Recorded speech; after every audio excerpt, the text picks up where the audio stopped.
Hello friends, welcome back to channel में संदीप गोस्वामी आपका इस इंटरेस्टिंग वीडियो में स्वागत करता हूं। आज बात करूंगा एक्टिविटी के बारे में। फार्मा कंपनी अगर आप मतलब एक स्टार्टअप है तो आपके लिए ये वीडियो बहुत ज़्यादा हेल्पफुल होने वाला है, क्योंकि मैं यहाँ बताऊंगा एक्टिविटीज़ को बेसिकली प्लान कैसे किया जाता है। एक्टिविटीज़ का मतलब होता है कि ऐसा प्रोसेस जिसके थ्रू हम मार्केट से बिजनेस जनरेट करेंगे। एक्टिविटीज़ ऐसी जो हम अपने कस्टमर्स के ऊपर करते हैं जिससे हमें बिजनेस जनरेट होता है। अगर हम फार्मा मार्केटिंग की बात करें तो हमारा कस्टमर कौन होगा? हम एज ए कंपनी हम ये सोचते हैं कि हमारा जो कस्टमर है वो एक डॉक्टर है, बट ऐसा नहीं है। हमारा जो कस्टमर होता है वो एक डॉक्टर भी होता है, एक केमिस्ट या मेडिकल स्टोर वाला भी होता है, एज वेल एज जो हमारा मेडिकल रिप्रेजेंटेटिव है वो भी हमारा एक कस्टमर है। क्योंकि अगर सपोज दैट आपने बहुत सारी एक्टिविटी प्लान किया या बहुत सारा कुछ ऐसी चीज़ें प्लान की जिससे आपका केमिस्ट बहुत ज़्यादा बिजनेस देने लग गया, डॉक्टर बिजनेस देने लग गया, बट आपका जो मेडिकल रिप्रेजेंटेटिव है वही रेडी नहीं है उन सारी एक्टिविटीज़ को करने के लिए, तो आप चाह के भी क्या है बिजनेस नहीं निकाल सकते। या फिर जहाँ बिजनेस आ रहा है उसको कंसिस्टेंसी मेंटेन नहीं रख पाएंगे।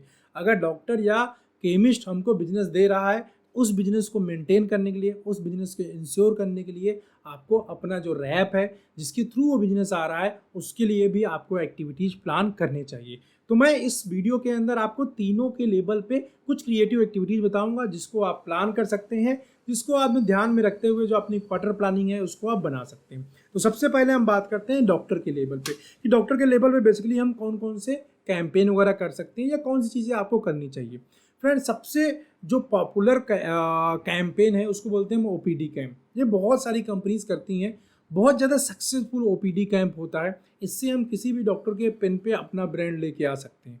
बट आज के कम्पिटिटिव इन्वायरमेंट के अंदर जो सबसे ज़्यादा प्रॉब्लम आती है वो होता है डाउट।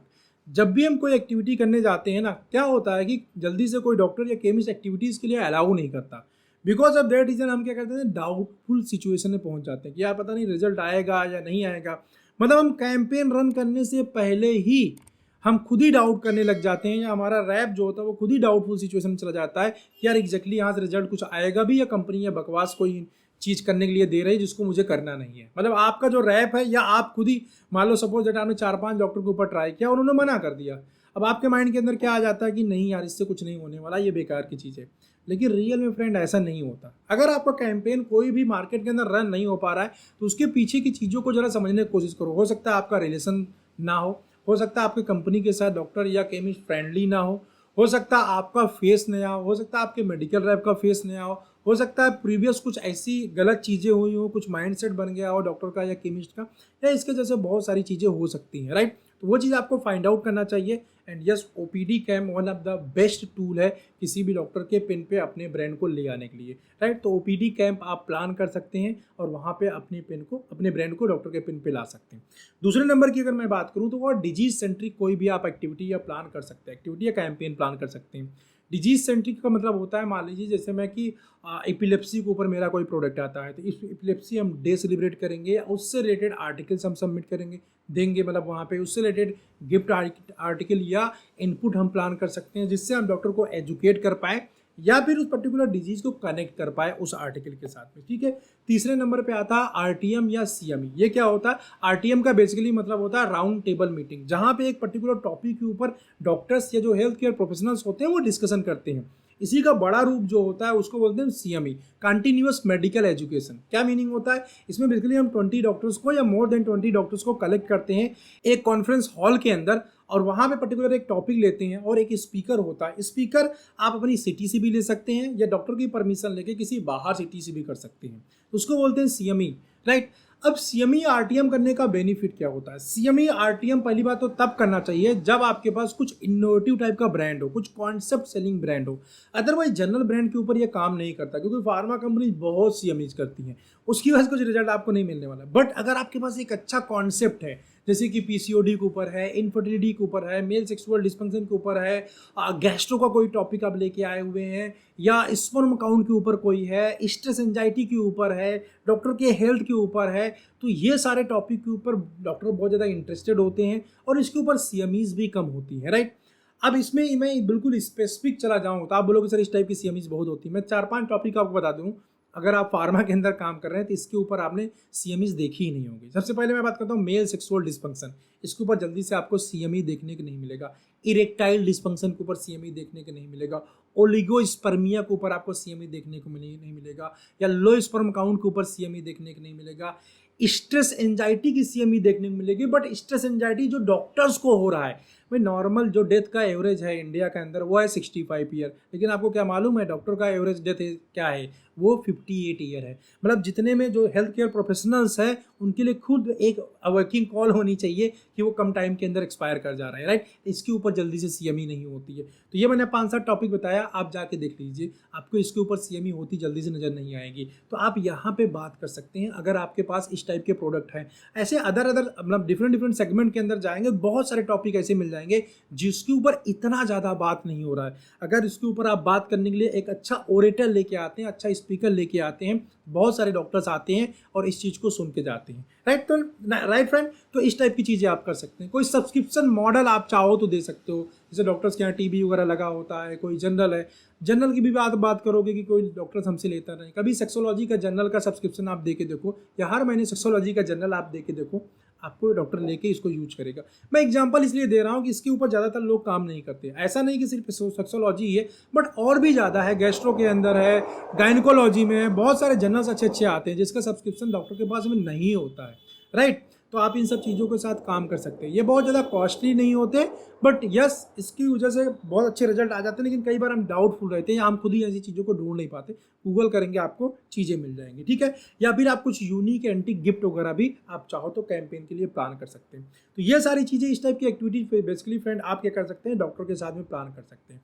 अब हम बात करते हैं दूसरे नंबर पे केमिस्ट के लिए कौन कौन सी आप एक्टिविटीज प्लान कर सकते हैं। आज के टाइम पे हम केमिस्ट को भी क्या है नज़रअंदाज नहीं कर सकते हैं, क्योंकि बहुत इंपॉर्टेंट रोल प्ले कर रहे हैं, और केमिस्ट आज के टाइम पे इंडिपेंडेंट होते जा रहे हैं। क्यों ऐसा? इसलिए होता है कि बेसिकली जो डॉक्टर्स हैं वो सब के सब अपना अपना केमिस्ट काउंटर ओपन करते जा रहे हैं।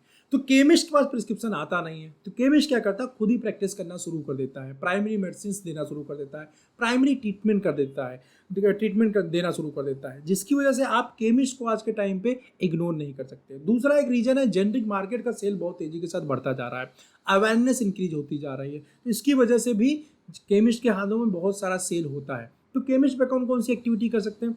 पहली एक्टिविटी जो बहुत अच्छे से रन होती है मार्केट के अंदर, उसको बोलते हैं पीओबी बेस्ड एक्टिविटी, जिसके अंदर 5000, 8000, 10,000 के ऊपर आप अपना एक 4-5 ब्रांड का बास्केट बनाते हैं, और उसके ऊपर डिनर सेट हो गया या इस टाइप के कुछ भी अट्रैक्टिव चीज़ें आप दे सकते हैं। एंड इस कैंपेन को आप बड़े लेवल पे भी लेके जा सकते हैं कि 3 महीने में आप इतना कर दोगे तो ये चीज़ मिल जाएगा, 6 मंथ में, 9 मंथ में, या 1 ईयर में। 1 ईयर में कर देंगे तो आपको एक एसी मिल जाएगा, राइट। इस टाइप की डिफरेंट पीओबी कैंपेन्स आप चाहो तो रन करके जा सकते हो। दूसरे नंबर पे आप कर सकते हो, जो अब केमिस्ट किसी भी पेशेंट को मेडिसिन देता है तो वो एनवलप में करके देता है, एनवलप प्रिंटिंग करके आप दे सकते हैं, और उस प्रिंटिंग वाले एनवलप को जो है आप किसी स्कीम के साथ दे सकते हैं। भाई 10 डब्बा रेविप्राजोल के लेंगे तो आपको ये 100 एनवलप या 200 एनवलप या 500 एनवलप मिलेगा। इस टाइप की चीज़ें आप कर सकते हैं। केमिस्ट का जो बैनर है, जो बोर्ड है, उसको आप लगा सकते हैं। देखिए मोस्ट ऑफ द केमिस्ट के पास लाइट वाला बोर्ड होता है या सिर्फ पेंट वाला बोर्ड होता है। एक्राइलिक बोर्ड बहुत कम आपको देखने को मिलेगा, तो वहाँ पे आप एक्राइलिक बोर्ड लगा सकते हैं। एक्राइलिक बोर्ड में क्या होता है, बहुत ही अच्छी साइनिंग होती है, और केमिस्ट की जो केमिस्ट की शॉप बहुत अच्छे से बनी हुई है, बट वो बोर्ड कई बार उतना अच्छा नहीं लगाता है, तो आप एक्राइलिक बोर्ड के साथ जा सकते हैं। प्रिंटिंग वाला जो बाहर से 3D वाला बोर्ड आता है उसके ऊपर जा सकते हैं।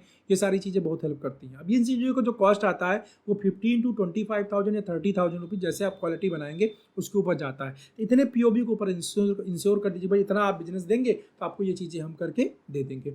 सब्सक्रिप्शन वाला मॉडल आप केमिस्ट को भी दे सकते हैं, जैसे कि OTT प्लेटफॉर्म्स हैं, वहाँ का आप सब्सक्रिप्शन दे सकते हैं। मतलब इंटरटेनमेंट वाली चीज़ें हो सकती हैं। उसको वैकेशंस भी आप ऑफर कर सकते हैं, भाई 1 ईयर के अंदर इतना बिजनेस दे देंगे तो आपको यहाँ भेज दिया जाएगा, वहाँ भेज दिया जाएगा। इस टाइप की चीज़ें भी आप दे सकते हैं। केमिस्ट के लिए आप मिनी CME भी आप ऑर्गेनाइज कर सकते हैं। केमिस्ट CME में इंटरेस्टेड होता है। क्यों इंटरेस्टेड होता है? क्योंकि डॉक्टर के पास ना बहुत सारा नॉलेज और बहुत सारी CME होती है, बट केमिस्ट के लिए CMEs कम होती हैं, और उसमें भी नॉलेजफुल CME और भी कम होती है। तो केमिस्ट क्या होता है ना, नॉलेज लेने के लिए आतुर रहता है। केमिस्ट को नॉलेज की रिक्वायरमेंट है। आप किसी अच्छे डॉक्टर को, किसी अच्छे ऑडिटर को लेके आइए, सारे केमिस्ट को वहाँ पे बुलाइए, उनको एजुकेशन दीजिए डिजीज़ के बारे में, पेशेंट के बारे में, पेशेंट हैंडलिंग के बारे में, तो वहाँ पे वो चीज़ सुनेगा केमिस्ट, और उससे आपको भी बहुत सारा बेनिफिट हो सकता है, राइट। तो ये केमिस्ट लेवल पे बहुत सारी एक्टिविटीज़ है जो आप कर सकते हैं।